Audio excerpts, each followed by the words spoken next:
there's a lot I want to talk about this, but I thought I'd maybe read a passage. So just, so we talk a lot about the book. We should read a couple passages from the book. And again, the ones as I told you in advance, the ones that I picked out were mostly from this technological society. They weren't necessarily directly, gender evaluations the way we do it. But I'll read a paragraph and you can get your response as you thought about it. This is from his chapter, I think, on technological society. Quote, when a human society moves from traditional to technological society, a basic principle changes in the organization of the social structure. The organization shifts from a social pattern in which relationship is the most fundamental consideration to a social pattern in which functional accomplishment is the most fundamental consideration. An overall system change occurs in the structure of human society, and this change reshapes everything in human life. Because the change is systemic, many elements change in a subordinate way. Family life moves from being consanguineal to conjugal. Government moves from being personal to bureaucratic. The fundamental unit of society ceases to be the family and becomes instead the individual. The care of social needs shifts from the realm of stable personal relationships to the realm of specialized social welfare institutions. Efficiency considerations replace status and honor considerations. Tradition as a source of authority yields to utilitarian rationalism as a source of authority, unquote. I love it. And I just thought that shows some of the ways that the world is just not at all like what it was less than 200 years ago. Right. In some respects, yes, many of these things were changing in time, but, a lot of this change has been very recent and isn't even fully across the world. Pretty amazing, and I think, and that's kind of like he starts talking, you start thinking, oh yeah, what does it mean to have authority structures of society move from personal to bureaucratic? Right.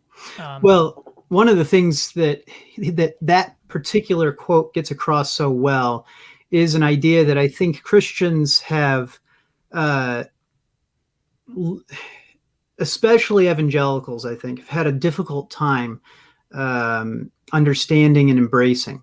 Evangelicals have typically adopted the idea that technology is just a tool, right? And it's all a matter of how you use it. What Clark really gets across in that quote is that technology has an end. It has built-in, implicit, structural impacts on the way that life is lived. When you have a smartphone in your pocket, all right, that fundamentally changes the world for you because it has a GPS in it, right? And so you can't get lost. You don't have to worry about where you are, knowing where you are. You can always rely on knowing where you are.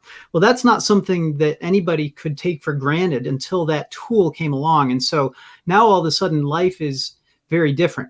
It's not to say it's not a tool. It's not to say that it can't be used in an appropriate way, but that it has built-in implications. And so what he does is he takes the step back in that quote and just says, look, technological society as a whole has these built-in changes. And he lays out, as you read, it moves from this to this, it moves from this to this, it moves from this to this. And it wasn't because somebody had some sort of idea when they were making those technological developments that they wanted to push family relations from this way to the other way, right? There have been all kinds of people who have wanted to make changes to the way society works, but technological society developed over the course of a couple of hundred years, and it wasn't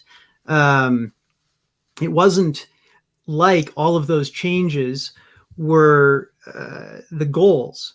As a matter of fact, if you go back and you think about the printing press, Gutenberg's printing press unleashed a huge change in the world, right? And one of those big changes was the tearing down, in a sense, of the authority structure of the Roman Catholic Church and empowering of the reformers, those with less authority. And we've seen this kind of thing play out many times since then. But certainly that wasn't his goal. He was a good Roman Catholic when he was developing the printing press, right? His goal was simply efficiency. But even just having the goal of efficiency has its own impact on the world and how you view it. So Clark really gets at that in a deep way, in that it takes him opening that up more in the rest of the chapter to really see each of those things play out more. But he hits them great in that little quote. Mm-hmm.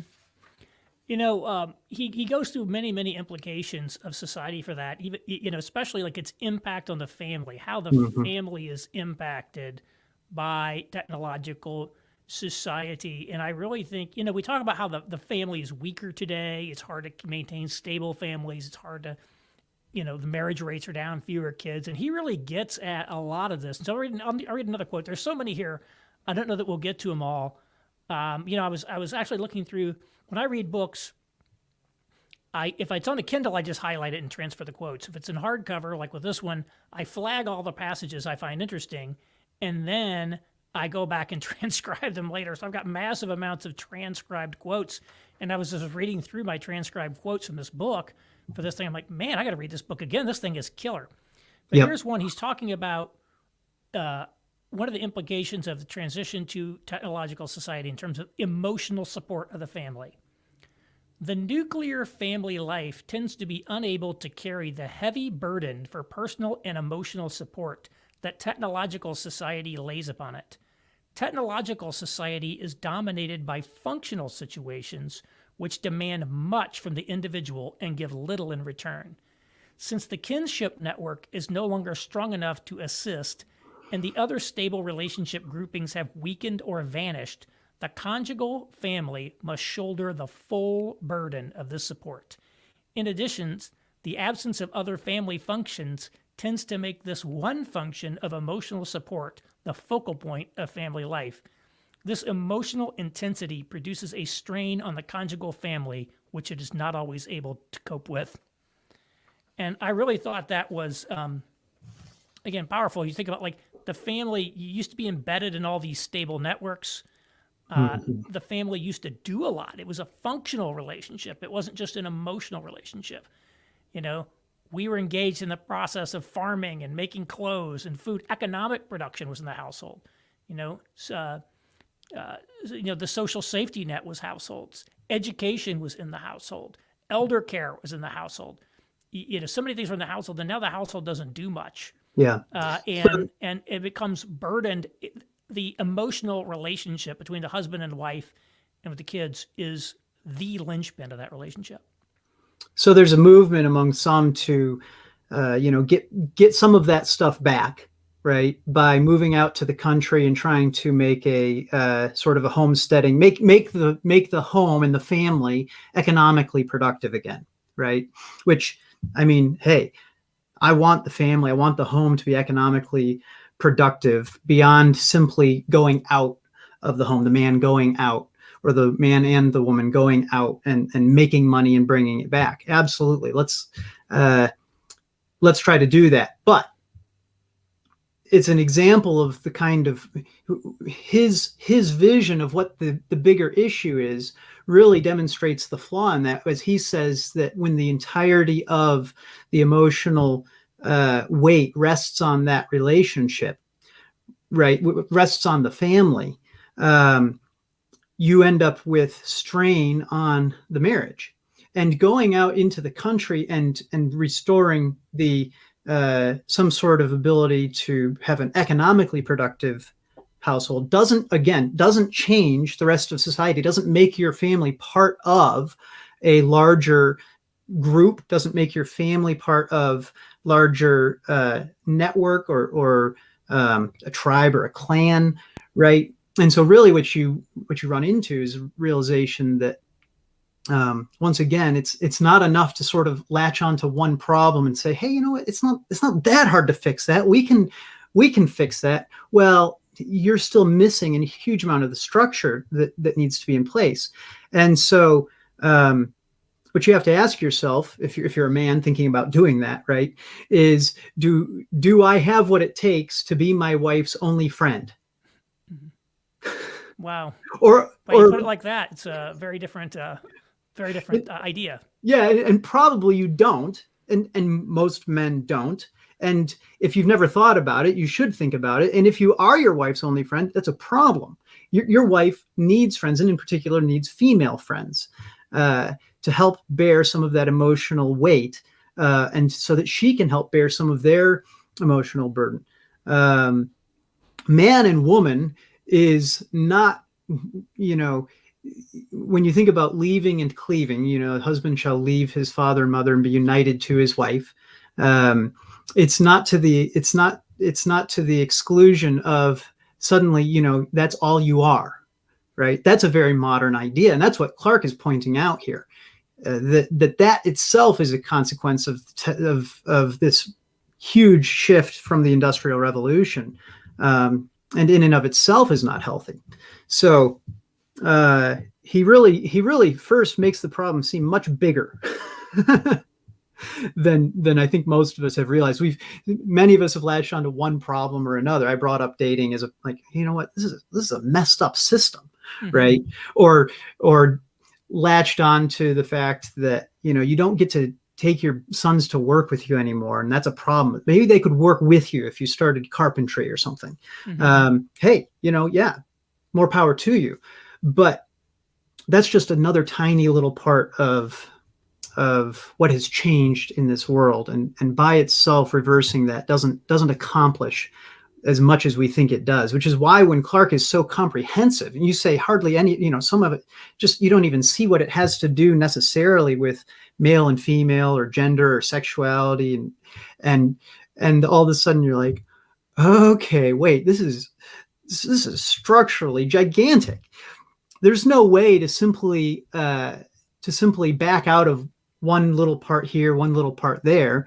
And he doesn't advocate as a solution, becoming Amish, which I think is what a lot of people, when faced with the enormity of the changes and the problems, some of the problems that come with those changes, they're like, what, either I have to live with it, or, I guess I could become Amish. Well, the Amish, it is a decision that is related directly to technological society, that the Amish have said, you know what, we're opting out. We're going to keep that communal nature. And there's something to be said. There's something good in what they've done. I wouldn't say that Clarke advocates it, although he may be closer than some people are comfortable with. I like what you say about the Amish. You bring them up. The Amish, their unwillingness to accept certain forms of technology, which they see as inherently threatening to their way of life, I think does show quite a bit of wisdom and insight. And it was the decision that was made long ago, before they read Clarke's book, and before maybe even we knew the full implications of this idea that we're going to make conscious decisions about the technology that we allow into our community. That's right. And when you say way of life, people may mistakenly understand you to mean, the way of life meaning farming without technology. But that's not the way of life that they're defending, or that they're trying to protect from the influences, right? The way of life is one that is communal at its core, where they are reliant not just on the individual family unit, and where it's much less about the individual. It's a whole community. And so part of the rejection of cars, for example, is simply an understanding that cars allow you to be so much more independent from the community, and that it's going to threaten the way of life. So, no, I'm not advocating becoming Amish, but I think we need to be willing to recognize that the costs of really the solution that is going to require rejecting the ideologies that have been that are so central to the culture. You swim in it, right? A fish doesn't think about water. It's what you're swimming in. And that's the way it is with us in culture. These ideologies, we've swallowed them. We're swimming in them. We're going to have to look at what it means to reject those. And that will make us look very, very different from society as a whole.